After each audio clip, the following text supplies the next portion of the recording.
दोस्तों नमस्ते, मैं सुशील कुलकर्णी, आप देख रहे हैं एनालाइजर न्यूज हिंदी। महाराष्ट्र के एक बहुत बड़े नेता और एवं केंद्रीय मंत्री नितिन गडकरी के बारे में हम बात करने जा रहे हैं। ठीक ऐसा ही एक वीडियो जो बहुत ही अलग अंदाज का है वो मराठी में कर रहा हूं। गडकरी जी के कार्य कर्तृत्व पर प्रश्न चिन्ह लगाने की बात कभी आती ही नहीं। ना मुझे गडकरी के पार्टी लेवल की इंटीग्रिटी पर शंका है, लेकिन नितिन गडकरी जिस तरह से बयानबाजी कर रहे हैं, जिस तरह से अपने कामों को लेकर बात कर रहे हैं, उन्हीं की कुछ स्पष्टता उन्हीं के सामने विनम्रता पूर्वक रखना चाहता हूं। मैं विनम्रता पूर्वक इसलिए कह रहा हूं कि उम्र, काम, कर्तृत्व इस सब से गडकरी मुझसे कई आगे है, तो यह विनम्रता जरूरी ही है। दोस्तों नितिन गडकरी अपने कामों के लिए बड़े ही जाने जाते हैं। उनका वहां बहुत सारे लोग भी उनके अच्छाइयां बखान करते हैं। यहां तक कि विरोधी पार्टियों के नेता भी नितिन गडकरी को अच्छा ही बोलते हैं। अब आजकल नितिन गडकरी के बयानों को ट्विस्ट करके भी दिखाया जा रहा है। इसी के बारे में मराठी में बात कर रहा हूं, अलग से एक वीडियो बता रहा हूं।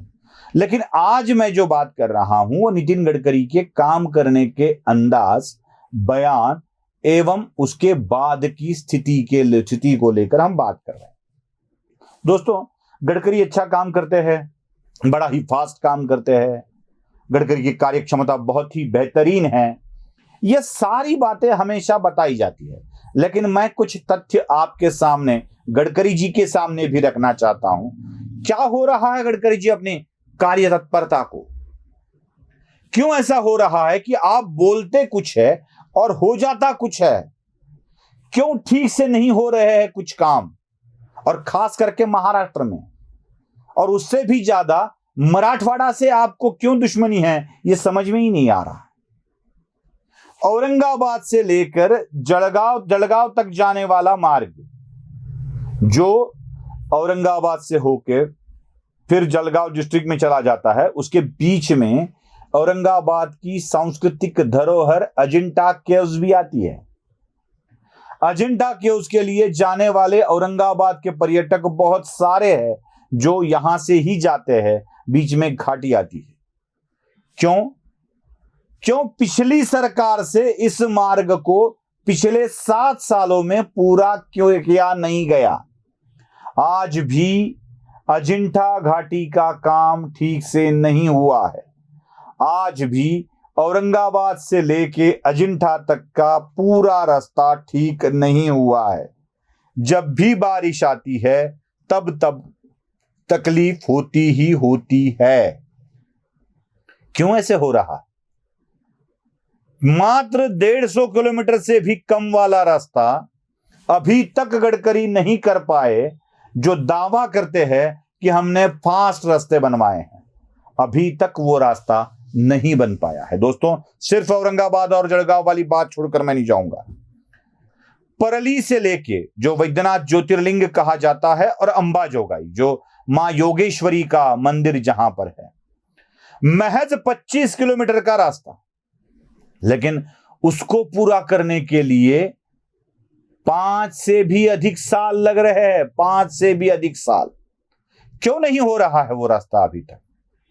आज भी अगर देखा जाए तो नेशनल हाईवे 211 को जोड़ने वाला अंबाजोगाई से लेकर मांजरसुंबा तक वाले रास्ते पे एक भी ब्रिज का या गांव का ओवर ब्रिज का या गांव के अंदर के रास्तों का काम पूरा नहीं हुआ है। टोल बूथ तो बन चुके हैं, टोल तो लिया जा रहा है, लेकिन रास्ते के काम नहीं हो रहे हैं। 4 साल हो गए गडकरी जी। आज भी औरंगाबाद से लेके नांदेड़ तक जाने वाला रास्ता इतना बेकार है। लातूर से लेके नांदेड़ जाना है या औरंगाबाद से लेके नांदेड़ जाना है, नांदेड़ पहुंचने के लिए न जाने कितने गड्ढों का सामना करना पड़ता है। नितिन जी, आपका क्या नांदेड़ पर कोई रोष है, कोई गुस्सा है, कोई पर्सनल मैटर है आपका नांदेड़ के साथ? एक भी रास्ता आप बना नहीं पाए हो। जालना से लेके आप नांदेड़ की तरफ निकलोगे तो परभनी से आगे जाते हुए आपकी गाड़ी बचेगी या नहीं बचेगी, यही एक सवाल मन में उठता है नितिन जी। जिंतूर से लेके परभनी वाला रास्ता भी आप अभी तक बना नहीं पाए हो। कन्नड़ धुले वाला जो राज्य मार्ग है, राष्ट्रीय महामार्ग है, जो बहुत बड़ी घाटी उसमें आती है, औरंगाबाद से लेकर सोलापुर तक का काम तो हो चुका है, लेकिन औरंगाबाद से लेकर धुलिया तक का काम क्यों रुका पड़ा है? ना उसका घाटी का काम हुआ है, ना कन्नड़ के आगे वाला काम हुआ है, ना 40 गांव से लेके धुले वाला काम हुआ है। तो गडकरी जी, इस रास्ते का काम किस मझधार में फंसा हुआ है? क्या रुकावट आ गई है? और सबसे बड़ी बात है कोंकण के रास्ते वाली मुंबई गोवा राष्ट्रीय महामार्ग, जो अब तक न जाने कितने लोगों की जानें ले चुका है। आप भी विवश हो चुके हो, आप भी इस मार्ग को बना नहीं पाए हो। तो क्या हाल है? बाकी छोड़ दीजिए, नागपुर से लेकर रत्नागिरी तक जोड़ने वाला रास्ता कहां अटका हुआ है? जब आप सोलापुर डिस्ट्रिक्ट से मिरज की ओर चले जाते हैं सांगली में, तो वहां से लेके रत्नागिरी तक का रास्ता अब तक क्यों नहीं बना है? क्यों रुका हुआ है? बीच बीच में जोड़ने वाले रास्ते क्यों अटके हुए हैं? यही सवाल हम सबके मन में आते हैं नितिन जी। आज तक महाराष्ट्र में जो भी रास्ते बन रहे हैं उसमें इतना विलंब, इतनी देरी क्यों हो रही है? क्या हुआ नितिन गडकरी की उस कार्य तत्परता का जिसके लिए वो जाने जाते हैं? क्या महाराष्ट्र के लिए उनकी कार्य तत्परता नहीं है? यही एक सवाल हमारे मन में आता है। शायद नितिन जी इसका जवाब जरूर देंगे। वीडियो पसंद आए तो लाइक, शेयर और सब्सक्राइब जरूर कीजिएगा। धन्यवाद।